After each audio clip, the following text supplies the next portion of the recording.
Hello, everybody. Dr. Rick Wallace here, coming in to you this morning with our first morning session. I'm going to have to be brief with you this morning. Got an unbelievably busy day that I need to get to, but I just felt the need to share this with you. First and foremost, as we've been doing the last few days, we're still on. Anybody who buys Critical Mass, The Phenomenon of Next Level Living, which is my 20th book, will receive a free disc assessment along with a free performance assessment, each worth $350 as a token of my appreciation for the holidays. That's my way of pouring back into people. And the book by itself is phenomenal. It's something that you would want on your shelf that you can refer back to over and over and over again. And also, we have one more spot, at least one more spot for people who want to work with me for a total of a year. It's the Platinum Package. It's half off now. Like I said, it's for serious people only. The Platinum Package normally is $10,500. At this current time, we are offering it at half off. So that's literally like $100 a week to change your life and have somebody walk you through it for an entire year, hold you accountable, give you their insight, find those little inhibiting beliefs and limiting beliefs that are hidden back so deep you don't even recognize them. All of that. I'm inviting you to take advantage of that for half off. And at $10,500, it's a value, trust me, because it won't be $10,500 after the end of this year. So that's that. Let's talk real briefly. Look, like I said, I got a few minutes. Let's talk real briefly. I posted this today. I've had more than one friend, but I remember at a time when I was really going through something, and a friend, say, hey man, let's just sit down for lunch. And I'm like, okay. And he looked at me and I said, well, what's going on? And he's like, hey man, I need to ask you a question. I'm like, what's the question? How in the world do you get through these tough times that you go through? How is it that you're always smiling when you should just be folded over in agony? Why is it that you have this smile? I've seen you go through a number of different things. I was there when you lost your father. I was there when you took your first big hit in business. I was there when you went through your divorce. And I'm just trying to figure out how you keep smiling. Are you in denial? I'm like, no, dog, I'm not in denial. I'm aware of everything that happens in my life. Here is in simple. I'll explain it to you if you need me to, but in simple, when I'm going through something and you see me smiling, that's because there's something in my spirit that just simply disagrees with my circumstances. There's something that I can hear being communicated to me from the designer through my spiritual existence, through my most intimate part of me, through who I am. And it's speaking to me and saying, this isn't the end of the story. It's speaking to me and it's saying that I built you for greater. It's speaking to me saying that you are built for this. It's speaking to me saying, just hold on and something is about to happen. Yes, I've mastered psychology. I've mastered performance psychology. I've mastered psycho-cybernetics, neuro-linguistic program, neuro-associative condition, quantum physics. But at the end of the day, it's the intimate relationship I have with the ultimate power in the universe. And it's not in a systematic, ritualistic way. It's in this intimate way, the same way I knew my father. It's in the intimate way of same way I knew my mother. It's in the intimate way of same way I have relationships with my wife and my brother. It's a connection. And then I listen through my spirit and the connectivity to the ultimate consciousness that makes me transcendent to what I'm dealing with in any part of this three-dimensional world we call reality or physicality.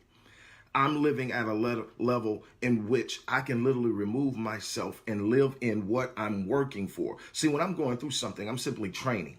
If I'm going through a difficult moment, I'm training. When I'm getting bad news, it's training. When I experience delay, it's training. And the thing is, I've been taught and conditioned to believe that training is preparation for something greater. You train to become better. You train to prepare yourself. You train to go through some things. So when I'm sitting up and I'm going through something and people are looking at me and going, look, somebody who knows about training just popped up, my brother-in-law, Reggie Johnson. I mean, he definitely understands. When you're training, you're not focused on the pain you're going through. You're focused on the promise of what you're going to get delivered in the way of how hard you work in your training, how committed you are, how focused you are. When you are training, you're saying something better is coming. When I go in the gym right now, even though my athletic days are over from a professional perspective, as far as I'm concerned, I'm not even looking at something like that, thinking like that anymore. But I train competitively because I want to be the best I can be. But when I'm in the gym, I'm not thinking about the burn. I'm not thinking about the risk I'm taking with how much I'm lifting. Drives my wife crazy. Be careful over there. You know you just had you. And I'm like, look, I'm good. And why am I doing that? Because I've been conditioned and trained to know that what I'm doing isn't what it's about. This is preparation. This is training. This is going through something to make me better prepared. You know, I'm training now to live longer. I'm training now to be stronger. I'm training now to have my body hold up for me, that when I'm 80 and 90 years old, I'm still putting in this work, blessing people with what I have to lift them up and to empower them. And the thing is, it's about training your mind, training your spirit, training your emotions, training your body. All of this and everything in your life has physicality, whether you realize it or not. You've got to be in a situation where you understand that your thoughts have physicality. Your thoughts are moving things in the universe, either on your behalf or against you. You've got to think. But when people ask me, hey, Rick, look, man, you got to be in denial. I'm looking at what you're going through, and I'm over here I'm like, see, that's the problem. Everybody wants the promise, but nobody wants the process. Everybody wants to sit up and talk about what they're going to have and how much they want and how awesome their life is going to be and what kind of impact they're going to have on the world. But they balk at the idea of the struggle. They balk at the idea of hardship. They balk at the idea of delay. They balk at the idea of people not liking them. They balk at the idea of possible failure. I failed a bunch of times, but see, I never looked at it as failure because I didn't quit. See, to me, failure doesn't become final until you quit, until you give up, until you lay it down, until you say, I don't have any more in me.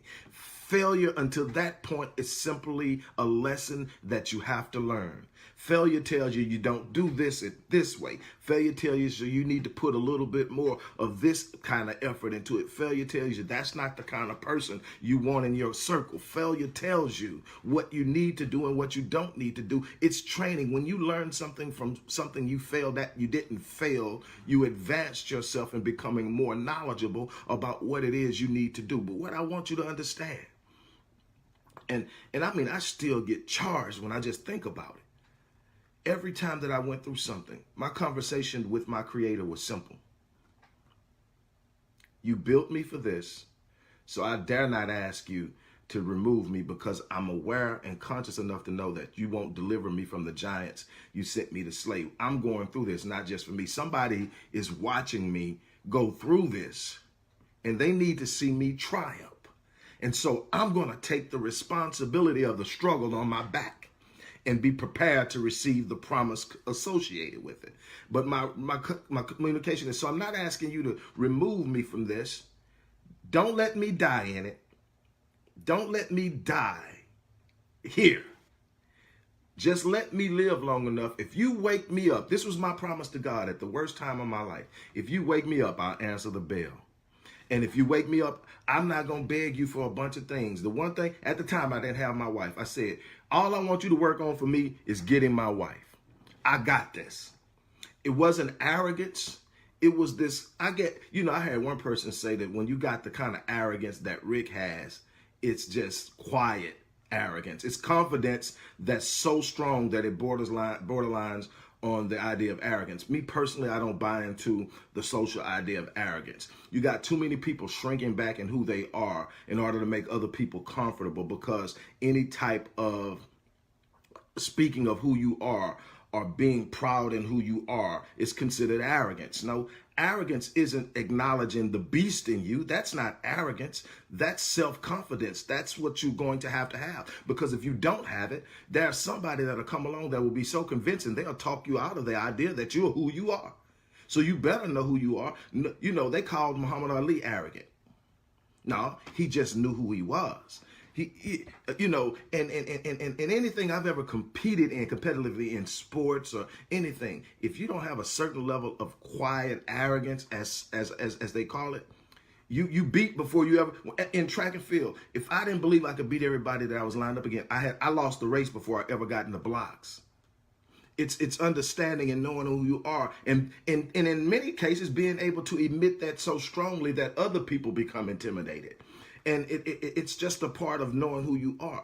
But see, to me, arrogance isn't knowing who you are and being boastful in it. That's not arrogance to me. Arrogance to me is knowing who you are, or thinking you know who you are and thinking you did it. Thinking that your mom had nothing to do with it, that the designer, that God had nothing to do with it. Thinking that you I'm a self-made man. I'm a self-made woman. I did this by myself. Nobody helped me. I'm just a beast all by myself. Now, to me, that's arrogance. That's not acknowledging how you got where you are. That's not acknowledging the uniqueness of your design given to you by your creator. The idea of ordering something so specific as to bring the right 23 chromosomes from your mom and the right 23 chromosomes from your father and bring them together to create specifically what was needed in you to do what it is you do. See, I'm talking about something so deep that you got to get out of the physical to live it. See, a lot of you are living in the physical, so you wake up every day and you look at where you're at, and your condition defines your day. You don't give context to anything. Everything is defined by what you wake up to. If you wake up and something good's going on, you're okay until something bad happens. See, I'm smiling even when the bad happens, not because I'm happy that something bad happens. It's because I've already communicated with my spirit, and my spirit has already told me this too shall pass.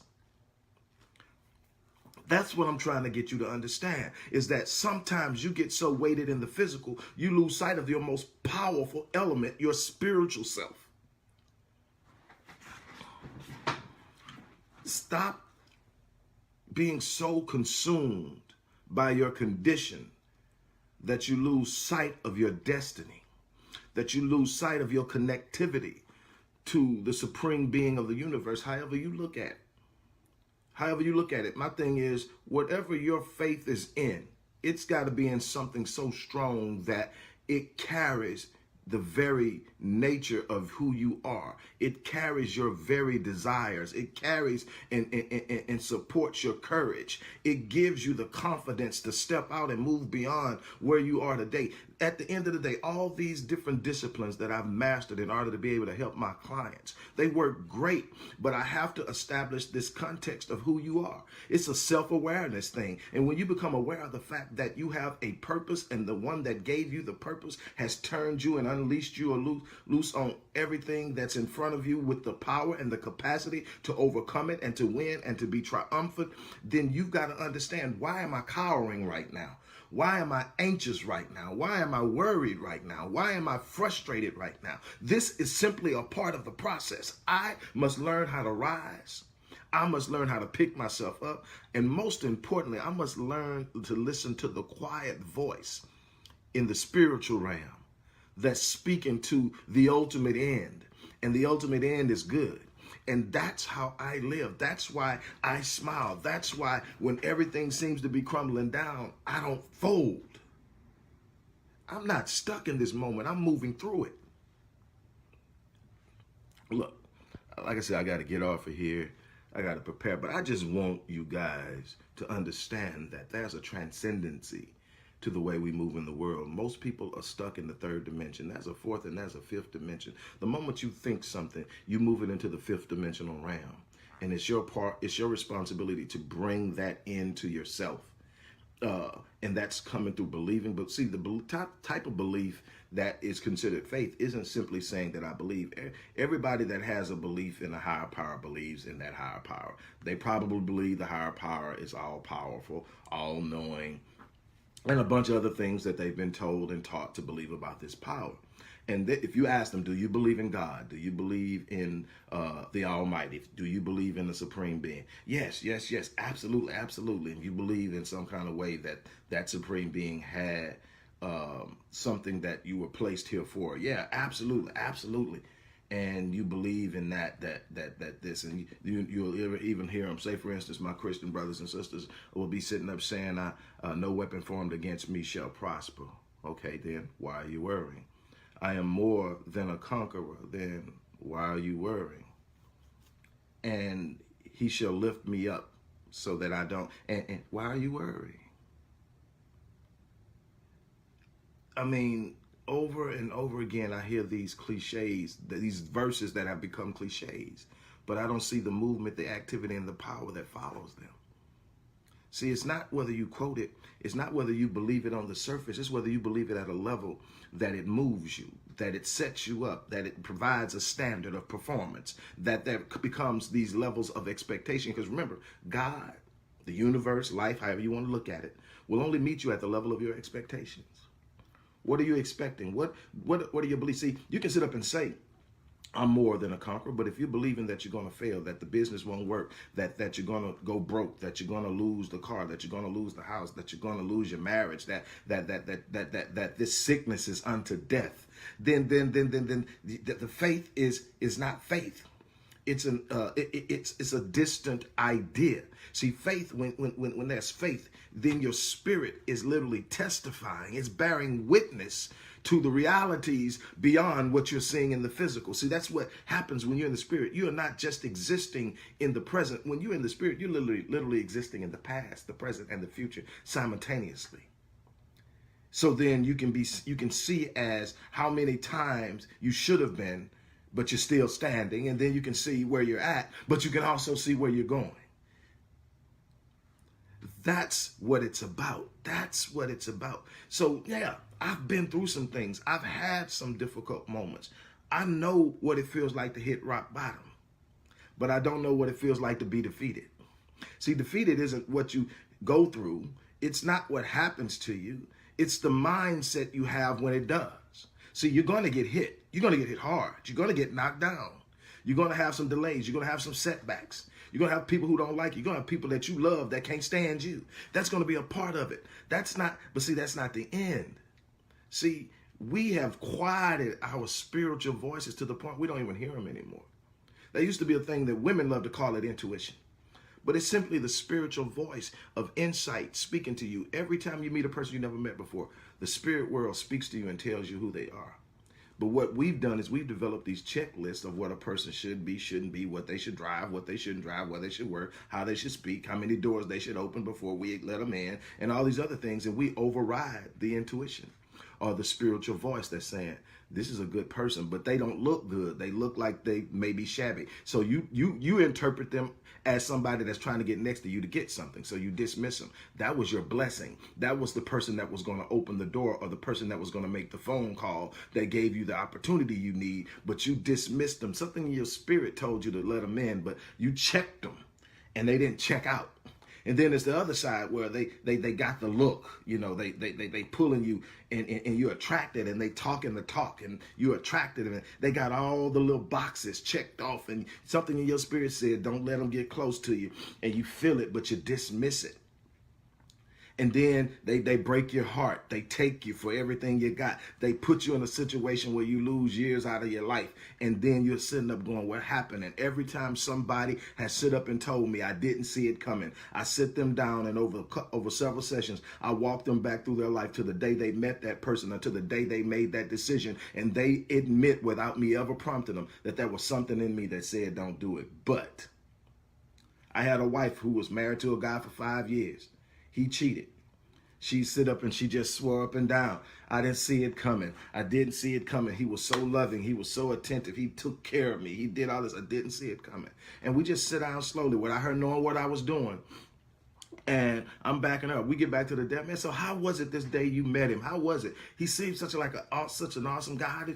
He said, when I first met him, there was something about him that I didn't like. But what?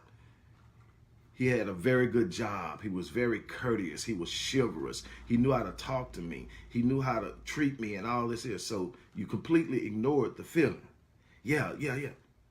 So you did see it coming. You just decided to ignore it. That's the power of the spirit, man. That's the power of what's inside. We see your spirit is how you communicate. It's the connectivity to the ultimate consciousness. The knowing of anything you need to know is discovered through your spirit. Long before you can see it, read it, or hear it, you can know it. With that being said, look, I got to get off of here for real. But keep your head focused on where you're going, believe that you have a purpose, but more importantly, open yourself up and let your spirit witness to you. Let your spirit talk to you and tell you. Listen to your spirit. Find yourself in your spirit. It's the understanding of who you are in your spirit that's going to open the door for so many other things. Look, I got to get out of here, but like I said at the beginning of the video, anyone who purchases Critical Mass, which is my 20th book, that alone, if you knew what I had to go through just to get book number 1 published, to understand, to be able to do that and to start your own publishing company and be responsible for other people's work and do so much, and now be 20 in and having been published by other publishing companies. This is not all me. Other publishing companies have asked me to work and put it and publish my work. So But if I would, what if I would stop when they told me The Invisible Father is a great book, it's well written, it touches some very pertinent issues, but there's no audience for it, and so it would be a marketing nightmare, and we don't want to touch it. That wasn't one publishing company, that was 3. Now, what broke me through, I'm just giving you this, what broke me through with that was one of the 3 contacted me after the fact and said, wow, I can't take you on. I would love to, but I'm not going to get the authority to take you on. What I will do for you is I will do, the formatting. I will do everything. I will get it, the IBN, I get all that, but you're going to have to pay me for it. So it's going to be like you're self-publishing, but you're going to go through a real publishing house to get it done. And so I'm like, okay, if she can do all that for me, I can do it for me. I thanked her, and she's a friend of mine now. But I decided if she can do that, I'm going to literally sit down, read, research, and find everything I can. And I'm going to do it myself because I'm going to do this again. And I don't want to go through this. I'm going to do it again. If I'm going to spend that kind of money into it, I'll spend it into myself learning and doing it. Maybe have some hiccups. Maybe it won't turn out as great, but I will learn. And here I am 20 books later. So anybody that gets this gets the 20th book gets a free disc assessment, which is personality performance assessment, and that's $360 for each. It's 2 personality, performance assessment and disc assessment, and that's $350 value for each one of those. Absolutely on me. All you have to do is order the book, and it'll automatically be set up. Make sure when you order the book, you put the right information in, because I can't help you out if you give me the wrong information. Okay, and finally, for someone who is really, truly serious, I have a couple of spots. I'll make it a couple of spots in my Platinum program, which is a year-long, 52 weeks of direct engagement, of attacking your visions, your dreams, your desires, of personally improving, and it's half price. And like, I normally don't talk prices when I'm doing this, but I want you to know before you contact me, only serious people apply. It is $10,500 full price. That means it's $5,250 at this discounted price. That's $100 a week. That's far more value than you're going to get every time you sit down with me. A session with me by itself is $350. So that lets you know, what kind of value you're getting. And like I say, and when I say serious supply, I don't mean just people who have the money. I mean people who are ready to commit at least a year to changing their lives.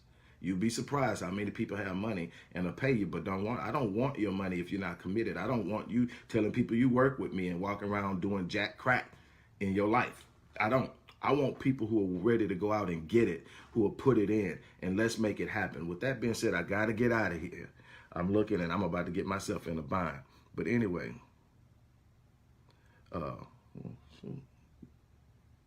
man, what's wrong with, well, I guess I ain't as far off as I thought I was. I got a little time, but I'm going to get out of here anyway. Look, with that being said, I got to check out. This is what I want to tell you.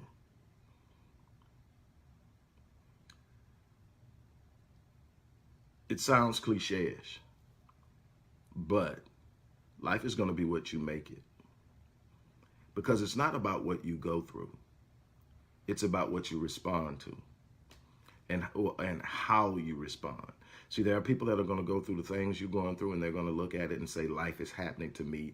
Life sucks. They're going to take a victim mentality that they have no control They have no sovereignty in their world. They have no ability to change their lives. And so they're going to live their lives being beat up by life, being taken advantage of, being hurt over and over again because they don't see the power within them. Then there are others that understand that life isn't happening to them, it's responding to them. And when they know how to create the life they want, life not only will respond to them, it will happen for them. And so they start to create the life they want. Now, they understand that when they make this kind of demand on life, life has a counter demand, and they're going to have to be willing to answer that demand. It's that simple. If I want something great out of life, I've got to be willing to give something of myself. I can't sit around and say, I want, and then not be willing to step out and make it happen, not be willing to step out and take the risk, not be willing to step out and put in the work, not be willing to build sweat equity, not be willing to learn and grow. All of this is a part of success. Learn how to interpret what's happening in your life. Learn how to see it for what it is. It's a temporary moment. Why? Because you're moving. You're constantly moving. You're never static. Well, if it's been there in your life for a long time, you're not literally stuck. That's not what's really happening. You're repeating. Every second is a new reality. And if you keep living the same thing that you lived in the past seconds, you are not stuck. You're moving. You're just repeating.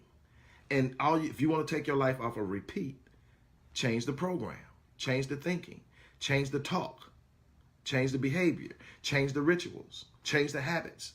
You change your life. Like I said, I love to help you guys. Email me or inbox me if you want to take advantage of the platinum package.